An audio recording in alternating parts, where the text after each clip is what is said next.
Hello दोस्तों, आपका एक बार फिर स्वागत है 360 डिग्री जीएस विद अमन पर। जैसा कि पिछले वीडियो में मौलिक अधिकारों से संबंधित हमने बेसिक जानकारियां समझी थी। आज हम मौलिक अधिकारों के अनुच्छेदों पर चर्चा करेंगे। अनुच्छेद 12 और 13 को समझेंगे। फिर आने वाले वीडियो में समानता का अधिकार आर्टिकल 14 से 18 पर चर्चा होगी। आइए समझते हैं कि आर्टिकल 12 क्या कहता है और इससे आपके एग्जाम में कैसे प्रश्न बनते हैं। अगर हम बात करें दोस्त आर्टिकल 12 की, तो 12 कहता है राज्य की परिभाषा।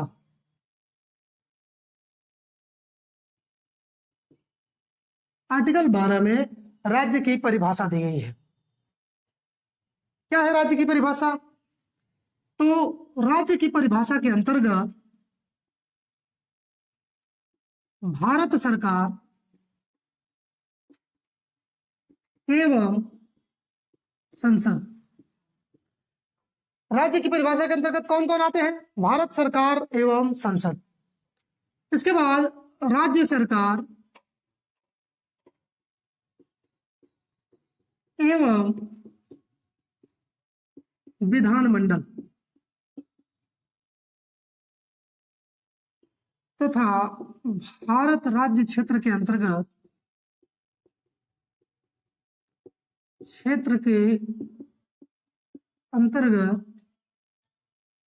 सभी स्थानीय एवं अन्य प्राधिकारी। क्या है ये? आर्टिकल 12 कहता है कि राज्य की परिभाषा, और राज्य की परिभाषा के अंतर्गत भारत सरकार आती है, संसद आती है, राज्य सरकार आती है और राज्य का विधानमंडल आता है। जिस राज्य की जो है राज्य सरकार आएंगे और राज्य के उस राज्य के विधानमंडल आएंगे, एवं भारत राज्य क्षेत्र के अंतर्गत सभी स्थानीय एवं अन्य प्राधिकारी। ये जो है बात प्रॉब्लम कर रही होगी कि स्थानीय एवं अन्य प्राधिकारी का क्या तात्पर्य है। तो ये समझते हैं। स्थानीय का मतलब जैसे नगर निगम,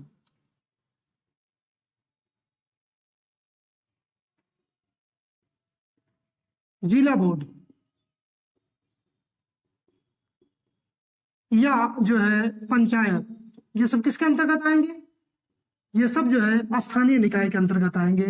किसी अगर अन्य प्राधिकारी के अंतर्गत बात करें तो इसके अंतर्गत LIC, NGO, ये सब जो है अन्य प्राधिकारी के अंतर्गत आएंगे। अर्थात नगर निगम, जिला बोर्ड, पंचायत, LIC, NGO ये सब राज्य की परिभाषा के अंतर्गत आते हैं।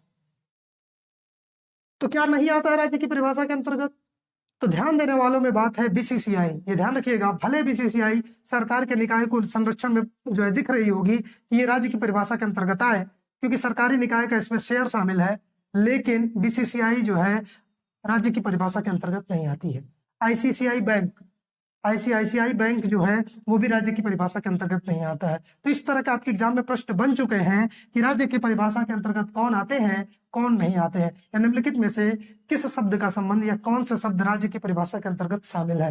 जिसमें ऑप्शन दे देगा LIC, राष्ट्रपति, NGO, और एक ऑप्शन दे देगा ICICI बैंक। तो ICICI बैंक जो है सही आंसर होगा, तो राज्य की परिभाषा के अंतर्गत नहीं आते हैं। फिर भी ध्यान रखिएगा, यह आर्टिकल 12 से किस टाइप के प्रश्न? दो टाइप के। पहला, आर्टिकल 12 का संबंध किससे है? तो राज्य की परिभाषा से। दूसरा, कौन कौन से शब्द राज्य की परिभाषा के अंतर्गत आते हैं? तो इन शब्दों पे ध्यान दीजिएगा। 4-5 शब्द है। एक, भारत सरकार, संसद, राज्य सरकार, विधानमंडल और स्थानीय और अन्य प्राधिकारी। इसके अलावा जो है ये इन शब्दों को ध्यान रखिएगा, ये राज्य की परिभाषा के अंतर्गत आते हैं। ये तो रहे आर्टिकल 12 से बनने वाले प्रश्न। अब बात करेंगे दोस्त अनुच्छेद 13। आर्टिकल 13 क्या कहता है और इसको समझेंगे, बहुत महत्वपूर्ण अनुच्छेद। आर्टिकल 13 कहता है कि मौलिक अधिकारों से असंगत या अल्पीकरण करने वाली विधियों का अस्तित्व। पहले लिखते हैं फिर समझते हैं कि ये क्या कहता है। मौलिक अधिकारों से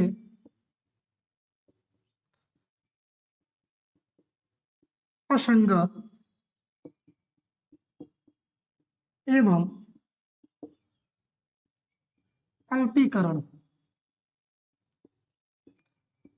करने वाली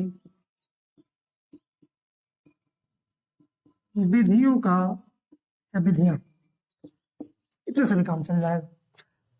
पहले समझते हैं आर्टिकल 13 डायरेक्ट कहता क्या है, फिर इसको बंद की बात करते हैं कि इसमें क्या क्या उल्लेखित है। आर्टिकल 13 कहता है कि मौलिक अधिकारों से असंगत, असंगत शब्द को अंडरलाइन करेंगे, बिना मेल खाने वाली, एवं अल्पीकरण, इस शब्द को भी अंडरलाइन करेंगे, करने वाली विधियां, मतलब वे विधियां जो मौलिक अधिकारों से मेल ना खाए, अलग हो उनसे, या उनके प्रभाव को कम करे, उन विधियों के अस्तित्व के बारे में, उनका क्या होगा जो मौलिक अधिकारों से मेल नहीं खाएंगी या उनके प्रभाव को कम करेंगी, इसकी जानकारी अनुच्छेद 13 में दी गई है।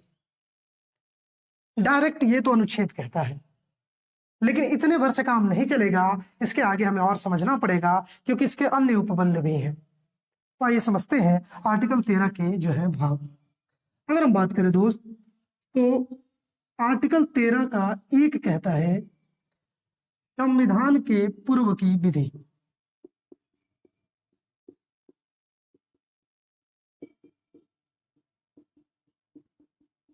संविधान के पूर्व की विधि। 13(2) कहता है संविधान के पश्चात की विधि।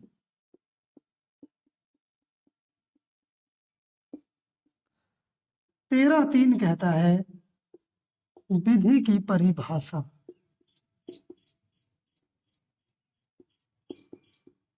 परिभाषा। और 13(4) जो है बड़ा महत्वपूर्ण है, बाद में जोड़ा गया 24 अमेंडमेंट एक्ट 1971 के माध्यम से, और ये कहता है कि आर्टिकल 13 के जो बंद होंगे वो आर्टिकल 300 संशोधन पे जो अधिकार होंगे उस पर लागू या प्रभावी नहीं होंगे। इसको समझेंगे ये अलग से अभी टॉपिक बनाकर, फिर हम आपको बताएंगे कि 13(4) क्या है। फिलहाल अब 3 पॉइंट को ध्यान रखिए, संविधान के पूर्व की विधि, संविधान के पश्चात की विधि और विधि की परिभाषा। ये 13(1), 13(2) और 13(3) के उपबंध है। क्या मतलब है, आइए एक एक बातों को समझते हैं। संविधान के पूर्व की विधि, 13(1) कहता है कि यदि कोई विधि जो संविधान से पहले बनाई गई है, अगर वो मौलिक अधिकार जो संविधान लागू होने के बाद है उन मौलिक अधिकारों से मेल नहीं खाएगी तो वो प्रभावहीन हो जाएगी, प्रभाव में नहीं रहेगी। बेसिक सी बात कहता है, संविधान से पहले की कोई भी विधि यदि मौलिक अधिकारों से मेल नहीं है तो प्रभावहीन होगी, शून्य हो जाएगा उसका प्रभाव। इसके भी भाग हैं, 13(1) के जो है भाग हैं और वो 3 भाग हैं। कौन कौन से? एक है ग्रहण या आच्छादन का सिद्धांत,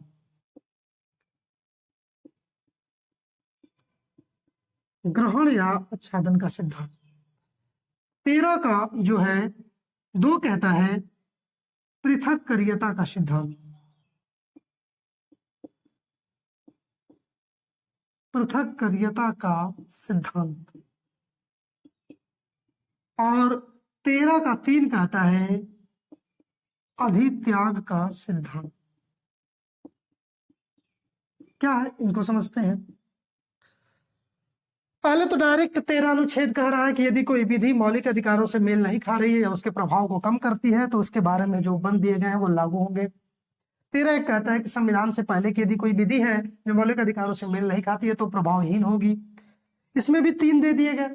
ग्रहण या आच्छादन का सिद्धांत ये कहता है कि यदि किसी मौलिक अधिकारों पर ग्रहण लग गया है तो वो तब तक ही प्रभावहीन रहेगी जब तक ग्रहण लगा है। जैसे ही वो विधि या उस विधि के अस्तित्व से हट जाते हैं जो उस पर मेल नहीं खा रही है और बाद में मेल खाने लगी तो वह फिर से लागू हो जाएगी। ये है ग्रहण या आच्छादन का सिद्धांत। पृथक्करीयता का सिद्धांत क्या कहता है कि यदि कोई जो है विधि, जितना विधि मेल खा रही है वो मेल रहेगी मौलिक अधिकार के अंतर्गत, और जो भाग मेल नहीं खाएगा या मैच नहीं करेगा उस भाग को बाहर निकाल दिया जाएगा। मान लीजिए 10 यूनिट है, 10 यूनिट में पहले की विधि और 10 यूनिट में 6 यूनिट मेल खा रही है बाद की विधि से, तो 6 यूनिट को रखा जाएगा, 4 यूनिट निकाल कर बाहर कर दिया जाएगा, पृथक कर दिया जाएगा। शब्द से समझिए। अधित्याग का सिद्धांत, ये बहुत बार एग्जाम में आ चुका है। अधित्याग का सिद्धांत का क्या मतलब है? अधित्याग का सिद्धांत का मतलब है कि आप यदि चाहे तो मौलिक अधिकारों को त्याग नहीं सकते। यदि आप उठे और कहे कि हम मौलिक अधिकार नहीं रखना चाहते, 12 से 35 से मैं प्रभावहीन होना चाहता हूं, मैं मौलिक अधिकारों को नहीं एक्सेप्ट करना चाहता हूं, तो भारतीय संविधान आपको इजाजत नहीं देती है। 13(1) के तीसरे बंद में कहा गया है कि अधित्याग के सिद्धांत के अंतर्गत आप अपने मौलिक अधिकारों को चाह कर भी त्याग नहीं सकते हैं। इस बात का ध्यान रखिएगा। ये तीनों जो है शब्द एग्जाम में बन चुके हैं कि पृथक्करिता का संबंध जो है किस अनुच्छेद से है, 13 से है। ग्रहण या आच्छादन का सिद्धांत का संबंध किससे है, 13 से है। अधित्याग का सिद्धांत का संबंध किससे है, ये भी 13 से संबंधित है। तो ये रहा संविधान के पूर्व की विधि। इसके बाद अगर हम दोस्त समझे कि संविधान के पश्चात की विधि क्या कहती है, तो इसका मतलब है कि संविधान के पश्चात भी, यानी जब संविधान लागू हो गया 26 जनवरी 1950 के बाद, तब के बाद भी संसद कोई ऐसी विधि नहीं बनाएगी जिससे मौलिक अधिकार असंगत हो या अल्पीकरण हो या मौलिक अधिकारों का प्रभाव कम हो। ये तो था कि संविधान से पहले की विधि, मान लो गर्दन काटने का अधिकार पहले है, मौलिक अधिकार नहीं बना है, संविधान नहीं बना है, 1935 के भारत शासन अधिनियम के आधार पर चल रहा हो, या उससे भी पहले अगर हम बात करें औरंगजेब बाबर जमाने के में जो शासन चल रहे हो, वो अधिकारों में बहुत मेल नहीं खाएगा तो ठीक है। लेकिन संविधान के पश्चात की विधि का क्या तात्पर्य है? इसका मतलब है कि यदि संविधान लागू हो गया, उसके बाद भी यदि संसद चाहे कि मौलिक अधिकारों में हम अमूल चूक परिवर्तन कर दे, अचानक कुछ ऐसा परिवर्तन कर दे जो इससे मेल ना खाए, मौलिक अधिकारों से भिन्न हो जाए, तो संसद ऐसा नहीं कर सकती है। ये कहता है 13(2) संविधान के पश्चात की विधि। आप कहेंगे मान लो सर अगर कर ही दिया तो जबरदस्ती कर दिया, तो जो है न्यायपालिका के पास पावर है न्यायिक पुनर्वालोकन का। बड़ी इंपॉर्टेंट है और ये बहुत बार पूछा गया है। न्यायिक पुनर्वालोकन किसमें दिया गया है? 13(2) में। 13(2) के अंतर्गत न्यायिक पुनर्वालोकन शब्द का जिक्र किया गया है। इसका मतलब न्यायालय संसद द्वारा बनाए गए विधि की समीक्षा कर सकती है यदि बनाई गई विधियां मौलिक अधिकारों से अलग है या भिन्न है तो, और उसे हटा भी सकती है, अवैध भी घोषित कर सकती है। अभी आगे हम चलकर समझेंगे आर्टिकल 13(4) के तहत जो है विधि शब्द को लेकर कैसे लड़ाई हुई है सरकार और जो है न्यायपालिका में। मैंने क्या कहा, फिर से समझिए प्रश्न कैसे आपके एग्जाम में आएंगे। ये बताइए कि न्यायिक पुनर्वालोकन का संबंध किस अनुच्छेद से है? 13(2) से है। आप कहेंगे ठीक है मैं समझ गया कि 13(2) में न्यायिक पुनर्वालोकन है। तो फिर हम लोगों ने पढ़ा है कि आर्टिकल 137 भी कहता है न्यायिक पुनर्वालोकन। अमेरिका से लिया गया है न्यायिक पुनर्वालोकन शब्द। इसका क्या मतलब हुआ?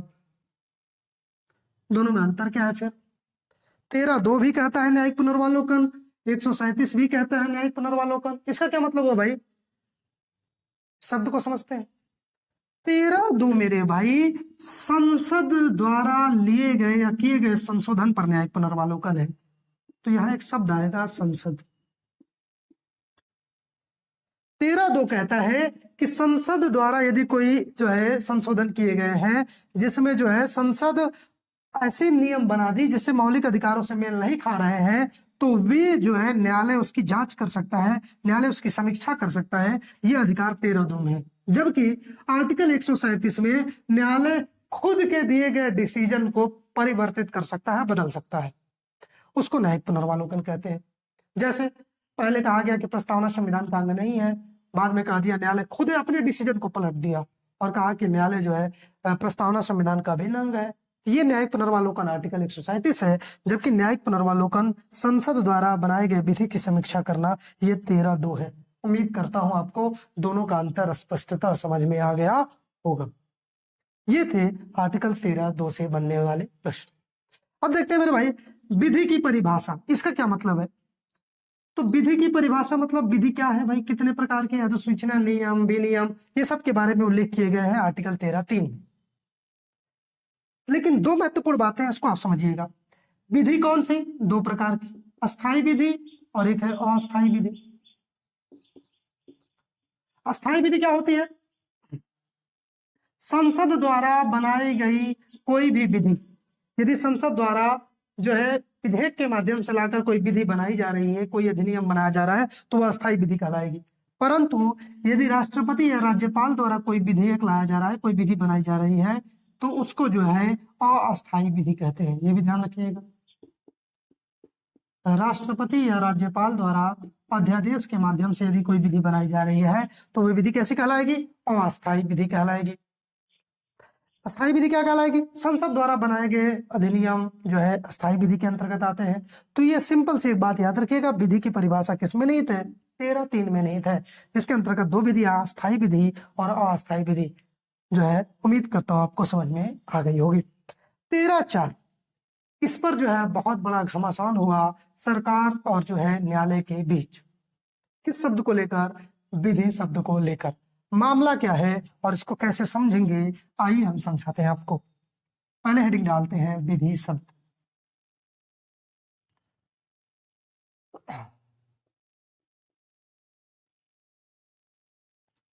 हुआ क्या? तो सबसे पहले फर्स्ट अमेंडमेंट एक्ट आया 1951 में। पहला संविधान संशोधन 1951 में सरकार द्वारा यह प्रावधान किया गया कि पहले जो है संविधान संशोधन के तहत यदि कोई भी विषय 9वीं अनुसूची के अंतर्गत शामिल कर दिया जाता है, तो उसकी न्यायिक समीक्षा नहीं की जा सकती, न्यायालय आप नहीं जा सकते। कब ऐड किया गया? फर्स्ट अमेंडमेंट एक्ट के दौरान।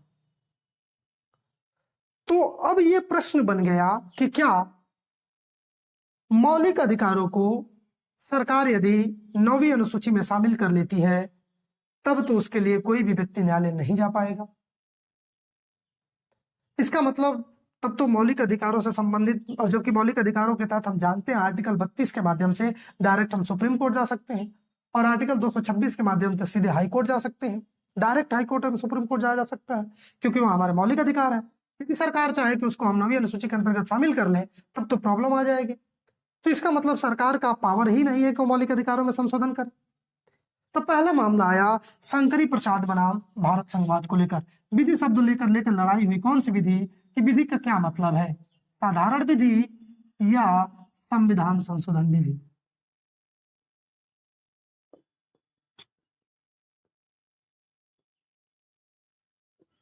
साधारण विधि या संविधान संशोधन विधि। विधि का क्या मतलब है, कौन सी विधि, इस बात को लेकर लड़ाई होती है। पहला मामला आता है शंकरी प्रसाद बनाम भारत संघवाद। शंकरी प्रसाद बनाम भारत संघवाद 1951, 1951। ध्यान से समझिएगा, और पूरे जो है आर्टिकल 13 को निचोड़ हम आपको दे रहे हैं इस वीडियो के माध्यम से। इसके अलावा आपके एग्जाम में कहीं से प्रश्न नहीं बनेंगे, जितने टाइप के प्रश्न बनेंगे उन सब प्रश्नों पर चर्चा होगी। मैंने कहा कि फर्स्ट अमेंडमेंट एक्ट लेकर लड़ाई हुई, उसके बाद सस्पिशन हो गया कि ये बताइए मौलिक अधिकारों की यदि सरकार शामिल कर लेती है तो बहुत बड़ा बवाल हो जाएगा। हम 32 के तहत सुप्रीम कोर्ट नहीं जा पाएंगे, 226 के तहत हाई कोर्ट नहीं जा पाएंगे, या सरकार मनमानी कर लेगी। शंकरी प्रसाद बनाम भारत संघवाद 1951 में मामला आया और सुप्रीम कोर्ट से पूछा गया कि महोदय ये बता दीजिए विधि का क्या मतलब है, क्या साधारण विधि है या संविधान संशोधन विधि है। कोर्ट ने जवाब दिया और कहा कि विधि का मतलब केवल साधारण विधि है, संविधान संशोधन विधि नहीं है। इसका क्या मतलब हुआ? इसका मतलब हुआ कि सरकार मौलिक अधिकारों में संशोधन कर सकती है। कब कहा गया? शंकरी प्रसाद भारत जो है बनाम भारत संघवाद। संसद मौलिक अधिकारों में संशोधन कर सकती है। इसका मतलब सही टिक का मतलब संशोधन कर सकती है। पूरी बात आप लिखिएगा, यदि कॉपी में लिख रहे होंगे। मेरे पास जगह का अभाव है, इसलिए मैं शॉर्ट नोट्स के माध्यम से काम चला रहा हूं। पूरी बात आप लिखिएगा कि शंकरी प्रसाद बनाम भारत संघवाद में सुप्रीम कोर्ट ने कहा कि विधि शब्द का मतलब केवल साधारण विधि है, अर्थात संसद को यानी सरकार को, संसद जब जब भी कहूंगा तो सरकार, क्योंकि सरकार के ही व्यक्ति जो है विधायिका के माध्यम से संसद में कानून बनाते हैं, तो संसद जो है मौलिक अधिकारों में संशोधन कर सकती है। हालांकि ये कहीं नहीं है सरकार और संसद, अंतर है, फिर भी आप समझ जाइए कि जो है कानून लाने का काम सरकार ही करती है। किसके माध्यम से? संसद के माध्यम से। ये ध्यान रखिएगा। तो प्रश्न कैसे बनेगा? पहली बार मामला आया शंकरी प्रसाद बनाम भारत संघवाद में 1951 में, और सुप्रीम कोर्ट ने कहा कि नहीं, इस पर हम रोक नहीं लगा सकते, संसद को यह पूरा अधिकार है कि वह मौलिक अधिकारों में संशोधन कर सके। क्यों? क्योंकि विधि का मतलब साधारण विधि। तो पूछा जाएगा कि विधि शब्द का केवल साधारण विधि किस वाद में कहा गया? शंकरी प्रसाद बनाम भारत संघवाद में। चलिए दूसरा मामला है गोलकनाथ बनाम पंजाब राज्यवाद। पहले हाई कोर्ट में मामला गया, फिर सुप्रीम कोर्ट। पंजाब राज्य के खिलाफ गोलकनाथ वाला मामला था, सुप्रीम कोर्ट में गया, और ये क्या होता है 1967। सुप्रीम कोर्ट ने अपने दिए गए डिसीजन को पलट दिया और कहा कि विधि शब्द का मतलब साधारण विधि के साथ साथ संविधान संशोधन विधि भी है। अर्थात विधि में जो विधि शब्द की जो है ये 13(2) के माध्यम से न्याय पुनर्वालोकन होगा, उसमें जो है केवल न्यायालय को अधिकार है। विधि में दोनों शब्द आते हैं, हमारे पास विधि का मतलब साधारण विधि और संविधान संशोधन विधि दोनों शामिल है। तो इसका मतलब कि मौलिक अधिकारों में संसद को मौलिक अधिकारों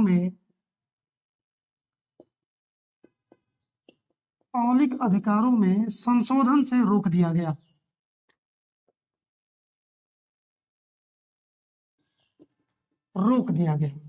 बड़ी बात है। ये हमेशा प्रश्न बना है आपके एग्जाम में कि पहली बार मौलिक अधिकारों में संसद को संशोधन करने से कब रोका गया? 1967 गोलकनाथ बनाम पंजाब राज्यवाद। ये हमेशा प्रश्न बना है। या विधि शब्द का मतलब साधारण विधि एवं संविधान संशोधन विधि कब माना गया? गोलकनाथ बनाम पंजाब राज्यवाद में। इसी वाद में सुप्रीम कोर्ट ने मौलिक अधिकार को पवित्र, सर्वोच्च एवं पूजनीय कहा कि मौलिक अधिकार पूजनीय है, सर्वोच्च है एवं पवित्र है। इसमें इतनी आसानी से छेड़खानी नहीं की जा सकती, इतनी आसानी से तरीके से संशोधन नहीं किया जा सकता। किस वाद में मौलिक अधिकारों को पवित्र कहा गया है? गोलकनाथ बनाम पंजाब राज्यवाद में। सब प्रश्न बन चुके हैं और आने वाले एग्जाम में हमेशा बनते रहेंगे, और ये हमेशा कंफ्यूजिंग करते हैं, इसलिए मैं आराम से डिटेल से आपको आर्टिकल 13 पढ़ा रहा हूं। याद रखिएगा, ये दो बातें हो गई। अब यहां सरकार को लगा कि अरे बाप रे, ये तो न्यायालय मनमानी कर रही है और फैसले पे फैसले सुनाए जा रही है। कभी कह रही है कि मौलिक अधिकार में संशोधन कर सकते हैं, कभी कह रही है कि मौलिक अधिकार में संशोधन नहीं कर सकते हैं। तो सरकार ने एक जो है डिसीजन लिया, और तीसरी बात हुई, सरकार ने 24वां अमेंडमेंट एक्ट लाया 1971। लिखिएगा, 24वां संविधान संशोधन अधिनियम 1971। 24वां संविधान संशोधन अधिनियम 1971 के माध्यम से सरकार ने क्या किया? संसद ने क्या किया कि संसद ने मौलिक अधिकार में संशोधन की शक्ति वापस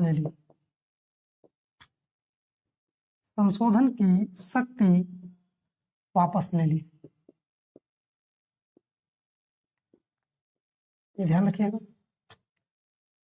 फिर से यहां सरकार की मनमानी हुई, सरकार की जीत हुई। यहां सुप्रीम कोर्ट ताकतवर निकला, सुप्रीम कोर्ट की विजय हुई, सरकार हार गया, सरकार कमजोर है। यहां पर सरकार खुद को मजबूत करता है और 24वां अमेंडमेंट एक्ट लाता है, और यही 13(4) जोड़ता है। कौन सा अनुच्छेद? 13(4). यही है आर्टिकल 13(4). 13(4) क्या कहा?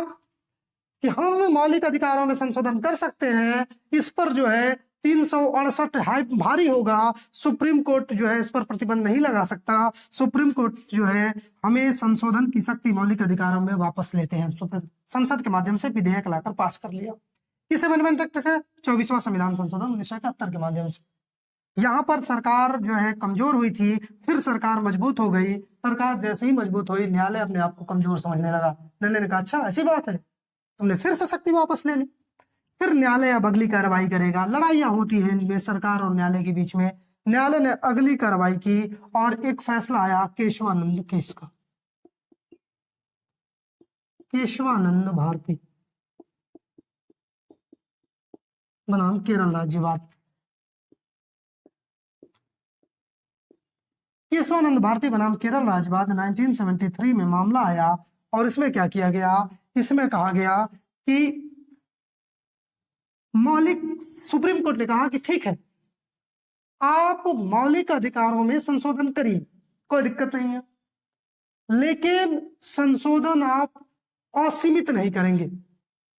संशोधन आप ऐसा नहीं करेंगे जिससे मूल ढांचे परिवर्तित हो।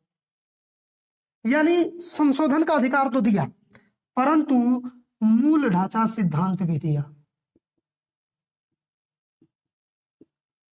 अब आप कहेंगे ये क्या है? कहा सुप्रीम कोर्ट ने कि ठीक है, आप मौलिक अधिकारों में संशोधन करिए, कोई दिक्कत नहीं है, विधि का मतलब साधारण विधि रहेगा, लेकिन आप पूरे मौलिक अधिकारों को चाहे तो आप परिवर्तित नहीं कर सकते हैं। ऐसे संशोधन कोई भी नहीं करेंगे जिससे मूल ढांचा परिवर्तित हो। यानी जो है संशोधन की शक्ति क्या कर दी, सीमित कर दी। समझने वाली पॉइंट, एक पॉइंट में अगर समझे तो संशोधन क्या कर दिया सरकार के लिए, सीमित कर दिया। ध्यान रखिएगा, संशोधन क्या हो गई, सीमित हो गई। कौन सा एक नया शब्द आया, मूल ढांचा सिद्धांत। प्रश्न कैसे पूछेगा, मौलिक अधिकारों में संशोधन पर मूल ढांचा सिद्धांत किस वाद में आया था, केशवानंद भारती केस में। किस केस में कहा गया कि मौलिक अधिकार पूजनीय है, गोलकनाथ बनाम पंजाब राज्यवाद। ये सब याद रखिएगा। किसमें जो है कहा गया कि मौलिक अधिकारों में संशोधन नहीं कर सकती सरकार या संसद, तो ये ध्यान रखिएगा, ये भी कहा गया था गोलकनाथ वाद में। ये सब प्रश्न बने हैं, बनते रहेंगे। यहाँ फिर से सरकार कमजोर हो गई। सरकार ने कहा कि अच्छा ऐसी बात है, इंदिरा गांधी की सरकार जो है डरने वाली नहीं थी। सरकार ने कहा कि न्यायालय मनमानी नहीं कर सकती, हम ले आएंगे एक अमेंडमेंट एक्ट। और सरकार ने लाया भी।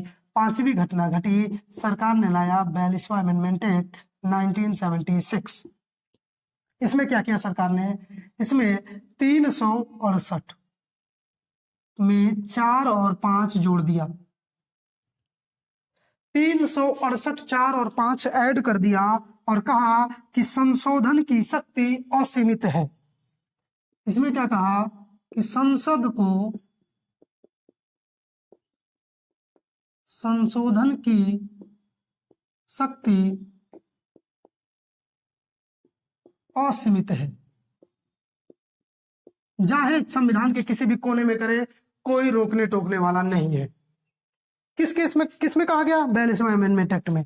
कब, 368 में 4 और 5 जोड़ दिया गया। आप जानते हैं कि 368 जो संविधान संशोधन जो है, और साउथ अफ्रीका से हमने लिया है संविधान संशोधन की शक्ति। 368 के माध्यम से संविधान में संशोधन होता है। हमने पिछली वीडियो में बताया है जो है कि कितने प्रकार से, 3 प्रकार से संविधान संशोधन होते हैं। साधारण विधेयक जो है, आप देखिएगा पिछले वाले वीडियो जाकर देख लीजिए, नहीं देखा है तो क्रम से नोट्स बनाते आएंगे तो आपको बहुत फायदे मिलेंगे।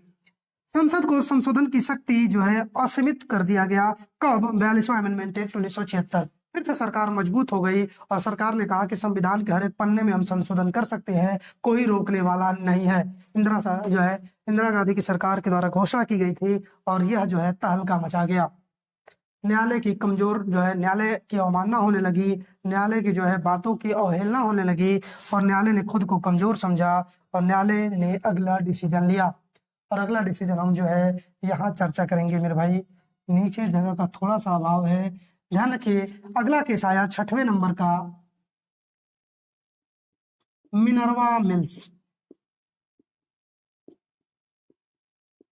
बनाम भारत संघवाद।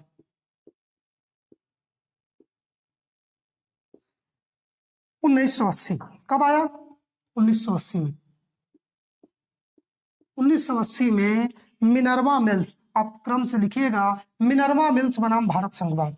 सुप्रीम कोर्ट के फैसले में कहा गया कि ऐसा है कि ठीक है आप संशोधन करिए, परंतु जो आपने आर्टिकल 368 का 4 और 5 जोड़ा है यह असंवैधानिक है। 4 और 5 दोस्त, इसकी चर्चा जो है हम यहाँ करते हैं।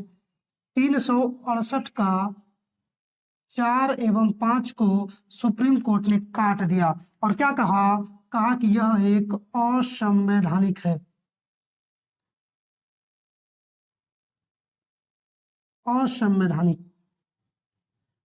कहा कि हमने आपको मना किया था कि आप जो है, सुप्रीम कोर्ट ने कहा कि हमने आपको मना किया था कि आपने जो है मूलभूत ढांचे में परिवर्तन नहीं करेंगे, और आपने ऐसा किया, इसलिए हमें मजबूरन आर्टिकल 368 के जोड़े गए 4 और 5 को असंवैधानिक घोषित करना पड़ा।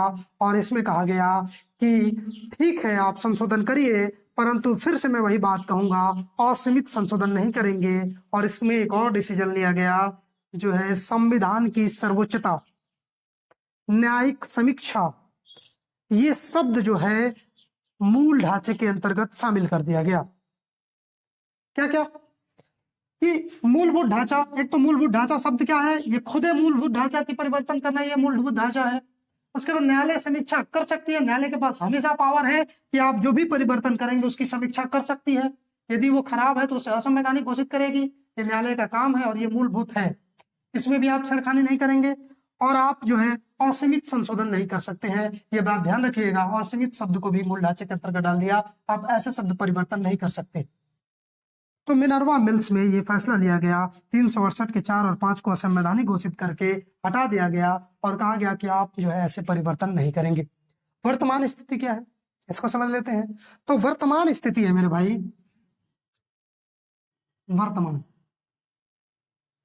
वर्तमान स्थिति में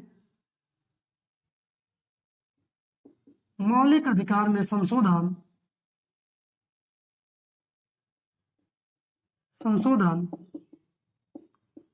किसके पास है? तो संसद के पास है। सही बात है, कोई दिक्कत नहीं। क्या मौलिक अधिकारों में संशोधन संसद जो है संशोधन असीमित कर सकती है? तो बिल्कुल नहीं, यानी मूलभूत देखना पड़ेगा, मूलभूत सिद्धांत को फॉलो करना पड़ेगा। मूलभूत में आप परिवर्तन नहीं कर सकते, ये ध्यान रखिएगा। उसके बाद आर्टिकल 368 के माध्यम से संसद जो है परिवर्तन कर सकती है और उसकी न्यायिक समीक्षा भी हो सकती है, न्यायिक समीक्षा भी होगी। वर्तमान में ये जो है डिसीजन है, वर्तमान की ये कंडीशन है। तो ये जो है आपके आर्टिकल 12 और आर्टिकल 13 बहुत पेचीदा होता है, बहुत लोग डरते हैं पढ़ने से, बहुत लोगों को समझ में नहीं आता। उम्मीद करता हूं आप एक एक बातों को गौर से सुनिएगा, आपको सब बातें समझ में आएंगी और उनसे बनने वाले प्रश्न आपको समझ में आएंगे। ये सारे एग्जाम में प्रश्न बन चुके हैं। मूलभूत शब्द कब शामिल किया गया? केशवानंद भारती केस में। कब पूजनीय माना गया है? गोलकनाथवाद में। इसमें कहा गया कि मौलिक अधिकार का मतलब केवल साधारण विधि है, शंकरी प्रसाद। एक एक बात भी लिखिएगा, हमने तो एक 60 नोट्स का ढांचा दिया है। आप क्या करिएगा दोस्त, जो बातें मैंने बोली हैं, जो बातें समझाई हैं, वो भी अपने कॉपी में नोट डाउन करिएगा और जो है वीडियो का आप स्क्रीनशॉट ले लीजिए। अगर आपको वीडियो अच्छी लगे तो इसे शेयर जरूर करें। धन्यवाद।